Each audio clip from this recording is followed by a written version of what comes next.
Hello buddies, welcome back. ఈరోజు మన ఛానల్లో one more snack sweet item మీకైతే చూపిస్తున్నాను. ఇది కేరళ రెసిపీ. కేరళలో ఈ స్వీట్ అనేది చాలా స్పెషల్ అంట. సో వై నాట్ మీ అని నేను కూడా ట్రై చేస్తున్నాను. సో ఈ బనానా లీఫ్తో స్టీమ్ చేసుకున్న జాక్ ఫ్రూట్ రెసిపీ ఎలా చేసుకోవాలో చూపిస్తాను, చూసేయండి. ఒక 20 పీసెస్ దాకా పనసపండు అయితే తీసుకున్నాను. తర్వాత 1 కప్ రవ్వ, 1 కప్ బెల్లం, 1 కప్ తురుముకున్న కోకోనట్ కొబ్బరి, తర్వాత 1 కప్ సన్నగా కట్ చేసుకున్న పనసపండు ఇలా తీసేసుకున్నాను. తర్వాత ఒక మిక్సీ జార్ తీసుకొని దాంట్లో పనసపండు గింజలు లేకుండా వేసేసుకొని, తర్వాత బెల్లం వేసేసుకొని కొంచెం సాల్ట్ వేసుకొని మిక్సీకి అయితే పట్టేసుకున్నాను. మిక్సీకి వేసుకున్నంత ఒక బౌల్లో వేసేసుకొని దాంట్లో తురుముకున్న కొబ్బరి అయితే వేసేసుకున్నాను. అలాగే రవ్వ కూడా వేసేసుకొని బాగా కలిపేసుకుంటున్నాను.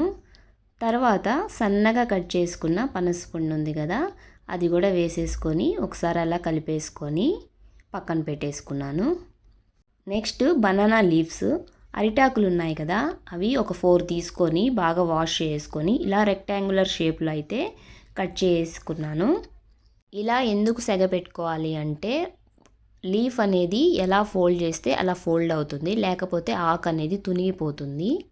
అన్ని ఆకులకి అలా సెగపెట్టుకొని నెయ్యి అనేది అప్లై చేసేసి దాంట్లో జాక్ ఫ్రూట్ స్టఫ్ ఉంది కదా, పనసపండు స్టఫ్ ఉంది కదా, అది ఒక గెంటి వేసేసి ఇలా ఫోల్డ్ చేసేసి అరిటాకులకి చివరన ఉంటుంది కదా, అవి కట్ చేసుకొని తాడులాగా కట్టేసుకున్నాను.